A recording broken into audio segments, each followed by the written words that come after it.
నమస్కారం NSTV news కి స్వాగతం. నా పేరు సంధ్య. ముందుగా వార్తల్లోని ముఖ్యాంశాలను ఇప్పుడు చూద్దాం. తిరువూరు నియోజకవర్గ వైఎస్ఆర్ పార్టీ నాయకులు, హైకోర్టు న్యాయవాది బరిగెల కోటేష్ ఆధ్వర్యంలో వీధి వ్యాపారులు, వికలాంగులు, పేద మహిళలకు తోపుడు బండ్లు, ట్రైసైకిళ్లు, 25 కేజీల బియ్యం, నిత్యావసర సరుకులు పంపిణీ చేశారు. ఈ సందర్భంగా మండల జెడ్పీటీసీ సభ్యులు కోటా శామ్యూల్ మాట్లాడుతూ, వైఎస్ఆర్ పార్టీ అధ్యక్షులు జగన్మోహన్ రెడ్డి స్ఫూర్తితో వైసీపీ నాయకులు బరిగెల కోటేష్ మున్ముందు తన చారిటబుల్ ట్రస్ట్ ద్వారా కుల మతాలకు అతీతంగా పేద, బడుగు, బలహీన వర్గాల వారి ఉపాధి కల్పనకు తన వంతు సహాయం అందజేయనున్నట్లు తెలిపారు.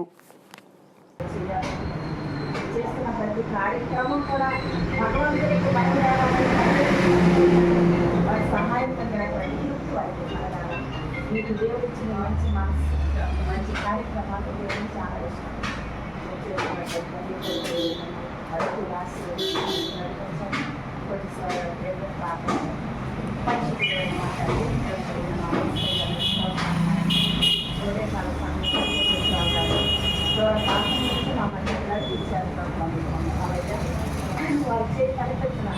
కార్యక్రమాలన్నీ చూస్తున్నాను. వారి ఆశలు ఏమైతే చేస్తున్నాయో వారిని ఆశీర్వదిస్తున్నాడు. వారు ఏ దేవుడు చేరాలనుకుంటున్నారో ఆ దేవుడు మీరు చేర్చి పదకొండు నడిపించండి నాయన. అయ్యా ప్రభు, మీరు ఇచ్చిన వాగ్దానం సకల క్షేమ ప్రాప్తి రస్తు. అతడు నా నామము ఎదిగిన వాడు కనుక నేను అతను కనపరుస్తానన్నాడు. వారి కార్యక్రమానికి ప్రాంతంలో ముందుగా మీ యొక్క ప్రార్థన సహకారంతో వచ్చిన విధానం బట్టి తెలుస్తూ ఉంటాను. మా మధ్య మా నాయకుడు వినాయకరావు గారు, శామ్యూల్ గారు, శ్రీలు గారు, ఇంకా అనేక మంది బిడ్డలు ఉన్నారు ప్రభు. వారందరినీ కూడా మీరు జీవించి ఆశీర్వదించండి. భవిష్యత్తులో వారి ఒక మంచి భవిష్యత్తును మీరు సిద్ధపరుస్తున్నాయన. వారు ప్రయాసపడిన ప్రయాసకు తగిన ఫలితాన్ని మీరు ముందు పనులు నడిపిస్తున్నారని వేడుకుంటున్నాను. ఈరోజు వారి ప్రయాణం అంతా ఇంకోగా ఉన్నారు. వారి ఫౌండేషన్ మీరు బడుగు, బలహీన వర్గాల ఆశాజ్యోతి బాబు జగ్జీవన్ రామ్ భావితరాలకు స్ఫూర్తిదాయకంగా ఉంటారని గుంటూరు పశ్చిమ నియోజకవర్గ శాసనసభ్యురాలు గల్లా మాధవి అన్నారు. శనివారం తన పార్టీ కార్యాలయంలో బాబు జగ్జీవన్ రామ్ 118వ జయంతి సందర్భంగా ఆయన చిత్రపటానికి పూలమాలలు వేసి ఆయన దేశానికి చేసిన సేవలను గుర్తు చేసుకున్నారు. ఇలాంటి మహనీయుల గురించి విద్యార్థులకు సెలవిచ్చే ముందు రోజు విద్యార్థుల చేత వ్యాసాలు రాపించాలని కోరారు. జగ్జీవన్ రామ్ గారి 118వ జయంతిని పురస్కరించుకొని గుంటూరు పశ్చిమ నియోజకవర్గ క్యాంపు కార్యాలయంలో ఆయనకి ఘన నివాళులు అర్పించడం జరిగింది. అందరూ నాయకులతో, కార్యకర్తలతో ఈ రోజు చాలా చక్కగా ఈ రోజు ఆయన నివాళులు అర్పించడం జరిగింది. మరి బడుగు, బలహీన వర్గాల ఆశాజ్యోతిగా వెనుకబడిన కులాలకి ఆయన స్ఫూర్తిగా నుంచి ఎంతో సేవలను అందించారు. మరి జాతిపిత తర్వాత బాపుగా పేరుగాంచిన మహనీయ వ్యక్తి. స్వాతంత్రోద్యమంలో పాల్గొని చాలా ధీటుగా ఆ రోజు బ్రిటిష్ వారిని ఎదుర్కొన్న మహోన్నత వ్యక్తి. అయితే ఆయన్ని గుర్తు చేసుకుంటూ ఆయనకి నివాళులు అర్పించడం నిజంగా మన అదృష్టం. భావితరాలకి ఆయన యొక్క జీవితం మొత్తం కూడా స్ఫూర్తిదాయకంగా ఉంటుంది అని చెప్పి ఈ సందర్భంగా తెలియపరుస్తూ ఈ రోజు సెలవు దినంగా ప్రతి స్కూల్లో కూడా ప్రకటించడం జరిగింది. శ్రీరామనవమి సందర్భంగా రేపు జరగబోయే శోభాయాత్రకి చిన్న, పెద్ద ప్రతి ఒక్కరూ హాజరై ర్యాలీని విజయవంతం చేయాలని హిందూ వాహిని మహిషా నాయకులు మహేష్ అన్నారు. ఈ సందర్భంగా ఏర్పాటు చేసిన మీడియా సమావేశంలో మహేష్ మాట్లాడుతూ, బైన్సాలో పండుగలు జరుపుకోవాలంటే పోలీసులు అనుమతి ఇవ్వకపోవడంతో కోర్టు నుండి పర్మిషన్ తీసుకుని పండుగలు జరిపే దౌర్భాగ్య పరిస్థితి ఏర్పడ్డాయని అన్నారు. ప్రశాంత వాతావరణంలో పండుగలు జరుపుకుంటున్నా కూడా డీజే వంటి వాటిపై ఆంక్షలు విధించడం సరికాదన్నారు. ఏదైతే రాబోయే ఆదివారం రోజు శ్రీరామనవమి సందర్భంగా ప్రతి సంవత్సరం లాగే ఈ సంవత్సరం కూడా మన మహిషా నగరంలో రాముడి యొక్క జన్మదినం సందర్భంగా ప్రతి సంవత్సరం మనం శోభయాత్ర నిర్వహిస్తాము.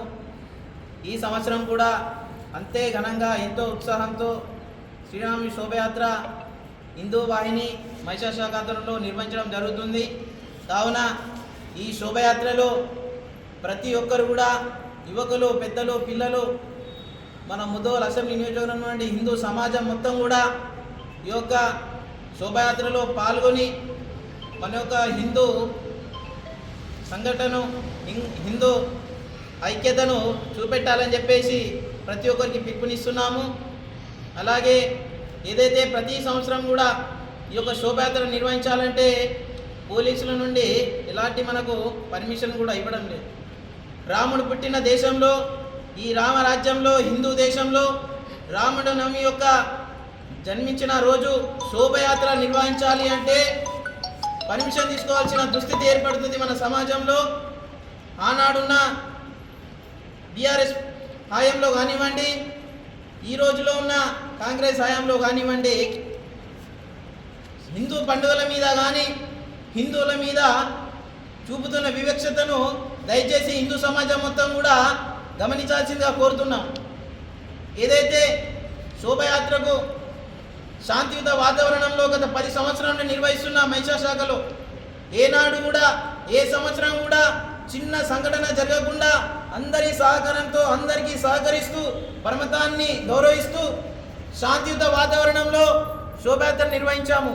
ఏనాడు ఏ మతాన్ని కించపరిచే విధంగా కానీ, ఎవరిని గొడవ సృష్టించే విధంగా కానీ ఏనాడు మేము ప్రయత్నం చేయలేదు. ఖమ్మం నగరంలోని భక్త రామదాసు కళాక్షేత్రం నందు షెడ్యూల్ కులాల అభివృద్ధి శాఖ ఆధ్వర్యంలో భారత మాజీ ఉప ప్రధాని స్వర్గీయ డాక్టర్ బాబు జగ్జీవన్ రామ్ గారి 118వ జయంతి ఉత్సవాలు ఘనంగా నిర్వహించారు. ఈ కార్యక్రమంలో ఖమ్మం జిల్లా కలెక్టర్ ముజిమ్మిల్ ఖాన్ గారితో కలిసి రాష్ట్ర గిడ్డంగుల సంస్థ చైర్మన్ రాయల నాగేశ్వరరావు పాల్గొని వారికి పూలమాలలు వేసి నివాళులర్పించారు.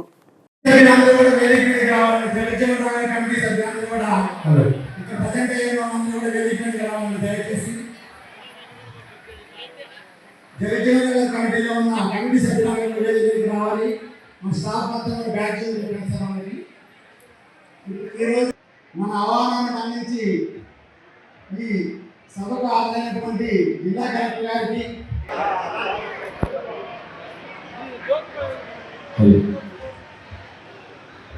జ్యోతి పెంచుకున్న కార్యక్రమం జరుగుతుంది. జిల్లా కలెక్టర్ మినిస్టర్ గారు, social welfare PD Shri Satyanarayana గారు, రాయల నాగేశ్వరరావు గారు, మరియు నిర్వహణ కమిటీ జమలపడి దాస్ గారు, ఇతర కమిటీ నిర్వాహకులు అందరూ కూడా జ్యోతి పెంచుకున్న కార్యక్రమం మరియు పుష్పాల అందిస్తూ ఉన్నారు.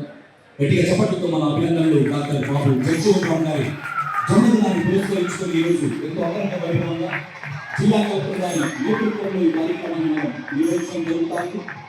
మహనీయులు, మహాత్ముల వారి త్యాగఫలమే ఈరోజు దళిత వర్గాల ఆశాజ్యోతి డాక్టర్ బాబు జగ్జీవన్ రామ్ గారు భారత ఉప ప్రధానిగా సుదీర్ఘకాలం క్యాబినెట్లో, చట్టసభలో రికార్డు సృష్టించిన వ్యక్తిగా ఉన్నటువంటి జగ్జీవన్ రావు గారు నిజంగా మనందరికీ ఆదర్శప్రాయం.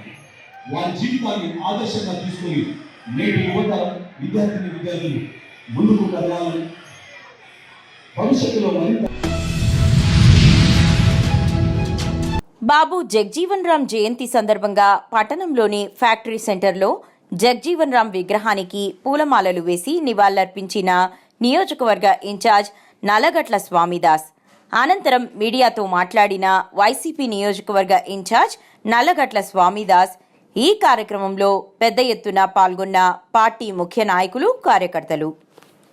117వ జయంతి వేడుకల్లో పాల్గొన్నటువంటి వైఎస్ఆర్సీపీ కార్యకర్తలు, నాయకులు, పెద్దలందరూ కూడా, అదేవిధంగా తిరువూరు పట్టణ ప్రజలకి, తిరువూరు నియోజకవర్గం ప్రజలకి హృదయపూర్వక నమస్కారాలు తెలియజేసుకుంటూ, ఆ రోజు పరిపాలన చేసినటువంటి భారతదేశ ఉప ముఖ్యమంత్రిగా, ఉప ప్రధానిగా, భారతదేశానికి ఉప ప్రధానిగా, రక్షణ శాఖ మంత్రిగా, రైల్వే శాఖ మంత్రిగా, కార్మిక శాఖ మంత్రిగా, అదే వ్యవసాయ శాఖ మంత్రిగా అనేక శాఖలు 40 సంవత్సరాలు సుమారుగా భారత పార్లమెంటేరియన్గా ఆయన ప్రభావం కొనసాగింది. ఆయన జగజ్జీవన్ రామ్ గారు లౌకిక తత్వానికి కట్టుబడి సమైక్యవాదాన్ని తీసుకొచ్చినటువంటి వ్యక్తి. ఆయన సమతా మూమెంట్ను తీసుకొచ్చినటువంటి వ్యక్తి. సమతా మూమెంట్లో భారత రాజ్యాంగం ఏదో బిఆర్ అంబేద్కర్ గారు ముసాయిదా కమిటీ చైర్మన్ గా రూపొందించినటువంటి ఆమోదింపజేయబడినటువంటి రాజ్యాంగాన్ని ఆయన అమలు చేయటంలో చాలా చిత్తశుద్ధితో కృషి చేశారు. బాబు జగ్జీవన్ రామ్ జయంతి సందర్భంగా పట్టణంలోని ఫ్యాక్టరీ సెంటర్లో జగ్జీవన్ రామ్ విగ్రహానికి పూలమాలలు వేసి నివాళులర్పించిన తిరువూరు టీడీపీ నియోజకవర్గ శాసనసభ్యులు కొలికిపూడి శ్రీనివాసరావు. ఈ కార్యక్రమంలో పెద్ద ఎత్తున పాల్గొన్న పార్టీ ముఖ్య నాయకులు, కార్యకర్తలు. ప్రజాస్వామ్యంలో ప్రజలే అంతిమ నిర్ణేతలు. ప్రజాబలం ఎవరికి ఉంటే వాళ్ళే నాయకులు. ప్రజాబలం లేకుండా ఎవరన్నా చేద్దామంటే అది వాళ్ళ భ్రమ అని ఈ సందర్భంగా బాబు జగజ్జీవన్ రామ్ స్ఫూర్తితో ఒకసారి తెలియజేస్తూ ఆ మహనీయుడి ఆశయాల్ని కొనసాగించడానికి ప్రయత్నం చేయడమే మన ముందున్న కర్తవ్యం అని ఇప్పుడున్న అందరికీ తెలియజేస్తూ, మరి బాబు జగజ్జీవన్ రామ్ అంబేద్కర్ అన్ని రకాల ఆటుపోట్లు, అణచివేతలు, వివక్షత, అంటరానితనం ఎదుర్కొని కూడా ఆ స్థాయికి ఎలా వెళ్ళారు అంటే వాళ్ళకున్న చదువు, వాళ్ళకున్న విజ్ఞానం, వాళ్ళకున్న ఆత్మగౌరవం, అన్నిటికీ మించి వాళ్ళ మీద వాళ్ళకున్న ఆత్మవిశ్వాసం. కాబట్టి మన బలమే, మన సొంత బలమే మనల్ని నిలబెడుతుంది, మనల్ని ముందుకు తీసుకెళ్తుంది తప్ప వెనకెవరో నలుగురుండి నువ్వు నాయకుడు అన్నంత మాత్రం ఎవరో నాయకుడు కాలేడు. మహబూబ్ నగర్ జిల్లా అధ్యక్షులు నరసింహ చిన్న చింతకుంట మండలానికి చెందిన రఫీక్ ఉపాధ్యక్షుడు అయినందువల్ల జిల్లా కమిటీ వారు ఘనంగా సన్మానించారు. ఈ కార్యక్రమంలో కుటుంబ భరోసా జిల్లా in charge Satyam, Balachander, town president Anji, secretary Ravi మరియు సీసీకుంట ఫోటోగ్రాఫర్స్ యాహూబ్, నజీర్, ఖాదర్ పాల్గొన్నారు.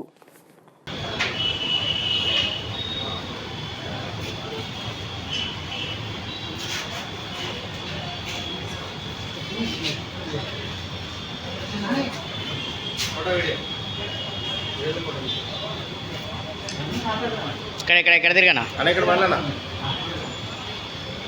ఇక్కడ తిరిగాను ఒకసారి.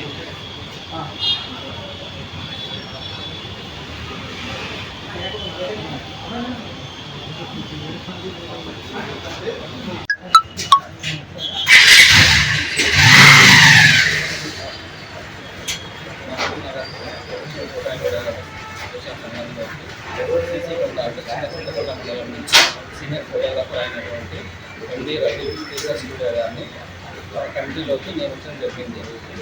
అదేవిధంగా కుటుంబ భరోసాలో కౌన్సిల్గా నేను తీసుకోవడం జరిగింది.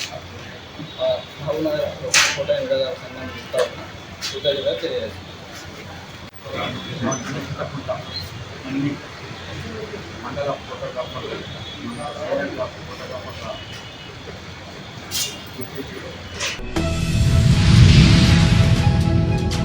బడుగు బలహీన వర్గాల అభ్యున్నతికి కృషి చేసిన గొప్ప మహనీయుడిగా భారత మాజీ ఉప ప్రధాని బాబు జగ్జీవన్ రామ్ చరిత్రలో నిలిచారని ఓల్డ్ బోయిన్పల్లి కార్పొరేటర్ మొద్దం నరసింహ యాదవ్ అన్నారు. ఓల్డ్ బోయిన్పల్లి మున్సిపల్ వార్డ్ కార్యాలయం ఎదురుగా నూతనంగా ఏర్పాటు చేసిన బాబు జగ్జీవన్ రామ్ విగ్రహాన్ని ఆవిష్కరించారు. గత కొన్నేళ్లుగా జగ్జీవన్ రామ్ జయంతి వేడుకలు నిర్వహిస్తున్నప్పటికీ ఆయన విగ్రహం ఏర్పాటు చేయాలన్న సంకల్పం నేటితో నెరవేరిందని అన్నారు. దళితులు, బడుగు, బలహీన వర్గాల ఆశాజ్యోతిగా జగ్జీవన్ రామ్ చేసిన కృషి అభినందనీయమని కొనియాడారు. గొప్ప రాజకీయవేత్తగా సామాజిక సమానత్వం కోసం జీవితకాలం పోరాడారని నేతలు కొనియాడారు. जगजीवन जयंती बाबू जगजीवन जोहार बाबू जगजीवन राम जोहार जोहार बाबू जगजीवन राम जोहार जोहार కొనసాగిస్తాం మహనీయుల ఆశయాలను కొనసాగిస్తాం జోహార్ జోహార్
చెప్పండి ఇది కావాల్సిన విషయం ఇది. అంటే ఇప్పుడు వాళ్ళు మళ్ళీ ఇంకా ఇప్పుడిప్పుడే వాళ్ళు అంటే పాత సీనియర్లే కానీ మళ్ళీ ఎందుకు అట్లా కోఆర్డినేషన్ లేకుండా పోతుంది. తప్పకుండా అధికారుల దృష్టికి తీసుకెళ్ళి మేము ఇవన్నీ కూడా అఫీషియల్గా చేయించడానికి ప్రయత్నం చేస్తున్నాం. ఈరోజు బాబు జగన్ గాంధీ 117వ జన్మదిన సందర్భంగా ఇక్కడ మా ఓల్డ్బోయినపల్లి చౌరాస్తాలో విగ్రహం పెట్టడం జరిగింది. దానికి మా పార్టీలకు అతీతంగా బీఆర్ఎస్ పార్టీ నుంచి మల్లంతన్న కరజంగయ్య, మా సెక్రటరీ, మా ప్రెసిడెంట్ ఇర్ఫాన్, హర్నాథ్, మిగతా సోదరులందరూ, అలాగే కాంగ్రెస్ పార్టీ నుంచి మన రాజు, తర్వాత మా బీజేవైఎం బీజేపీ పార్టీ నుంచి జగన్, తర్వాత అందరూ దళిత సోదరులు, పార్టీలకు అతీతంగా అన్ని కులాలు వర్గాలు అందరూ కూడా ఈరోజు హర్షం వ్యక్తం చేస్తారు. ఎందుకంటే ఆయన దేశానికి ఎంతో సేవ చేసిన మానవుడు, రాజ్యాంగంలో కూడా కీలక పాత్ర వహించినవాడు. కాబట్టి ఆయనను ఇక్కడ పెట్టుకుంటే ఎప్పుడు మనం బాగుంటుందనే ఉద్దేశంలో పోయినసారి ఒక ఫోటో పెట్టి అన్నదానం పెట్టి చేయడం జరిగింది. ఈసారి పర్మనెంట్గా పెట్టుకున్నాం. ప్రతి ఏడాది కూడా దీన్ని మంచిగా అఫీషియల్గా చేయించడం, మిగతా కార్యక్రమాలు అన్నీ కూడా. ఎందుకంటే ఈరోజు అన్నీ కూడా ఈ సెల్ ఫోన్లు అవి వచ్చినాక మానవుల గురించి మర్చిపోయే పరిస్థితి వచ్చింది. కాబట్టి వాళ్ళను చూసినప్పుడన్నా గుర్తించుకుంటారే దేశానికి ఎంతో సర్వీస్ చేసిన వాళ్ళు, ఉప ప్రధాని చేసిన ఆయన, రాజ్యాంగంలో కానీ అన్ని కులాలకు అతీతంగా పనిచేసిన వ్యక్తులు. కాబట్టి ఈరోజు చాలా సంతోషంగా ఉంది. అందరూ మా దళిత సోదరులు, మైనార్టీలు, మిగతా పెద్దవాళ్ళు అందరూ కూడా దీనికి సహకరించి చేసినందుకు అందరికీ ధన్యవాదాలు. నమస్కారం. సిరికొండ మండలంలోని మెట్టుమర్రి తండా, గోప్యా తండా, కొండాపూర్, గడ్డమిది తండా, గట్కోల్, లొంక రామలింగేశ్వర స్వామి దేవాలయానికి, హుస్సేన్ నగర్, తాళ్ల రామడుగు గ్రామాల లోపల అభివృద్ధి కార్యక్రమాలకు శంకుస్థాపన చేసిన Nizamabad rural MLA doctor Rekulapalli Bhupathi Reddy ఈ సందర్భంగా ఆయన మాట్లాడుతూ, ఏమనుకుంటారంటే ఇక్కడ చెక్ డ్యామ్ పెడితే వాళ్ళ నీళ్ళు మాకు అంతా పడుకోవాలి, 2 అయినాయి. ఇక్కడ ఇటు కింద కొండూరు దగ్గర అయింది. ఈ మాకు కూడా చెక్ డ్యామ్ ఉంటే లాభం అవుతుందని వాళ్ళ కోరిక. వాళ్ళ టెక్నికాలిటీ అంతా కోట్లు పెట్టి ఇవాళ 5 లక్షల మందికి మనము వాళ్ళకు ఉద్యోగాలు ఇప్పించే ప్రయత్నం చేస్తూ ఉన్నాం. ఎవరైనా అవసరం ఉంటే ఒక సూపర్ మార్కెట్ పెట్టుకోవచ్చు, ఒకరు అవసరం ఉంటే మెకానిక్ షాప్ పెట్టుకోవచ్చు, ఒక ఆటో కొనుక్కోవచ్చు. వాళ్ళ సెల్ఫ్ ఎంప్లాయ్మెంట్ కింద వాళ్ళ కాళ్ళ మీద వాళ్ళు బతికేటట్టు మరి వాళ్ళ 6,000 కోట్లు పెట్టి వాళ్ళ మరి మనం రాజీవ్ యువ వికాస్ కార్యక్రమాన్ని కూడా మనం చేపడుతున్నాం. ఇంకా ఇక్కడ ఉన్న మహిళలందరూ కూడా గమనించాలి. గతంలో చారాణం ఇచ్చి లేకుండా నేను ఫ్రీగా ఇస్తా అని చెప్పింది కేసీఆర్. కానీ ఇచ్చిరా మీరే మిత్తికి కట్టిరు. ఇవాళ 1,00,000 కోట్లు పెట్టి ప్రతి మహిళా సంఘానికి మరి కోటీశ్వరులు చేయాలి ప్రతి మహిళని అని చెప్పి 1,00,000 కోట్లు పెట్టి 1 కోటి మంది మహిళలను కోటీశ్వరులు చేయాలని చెప్పి ఇంద్రియ సిరికొండ మండలంలోని రామడుగు గ్రామానికి మరి ఒక 20 లక్షల సీసీ రోడ్డు శాంక్షన్ చేయించుకొని మరి మీ గ్రామానికి రావడం జరిగింది. దాంట్లో ఇనాగ్రేషన్ కొరకు దాంట్లో భాగంగానే మరి ఐకేపీ వాళ్ళ ఈ కొనుగోలు కేంద్రం కూడా ప్రారంభించడం జరిగింది. ప్రొద్దున 9 గంటల నుండి మా ప్రయాణం స్టార్ట్ అయింది. అక్కడ హుస్సేన్ నగర్ నుండి అన్ని గ్రామాలు తిరుగుతూ మరి ఇక్కడ మీ గ్రామానికి రావడం జరిగింది. కొంచెం ఆలస్యమైంది.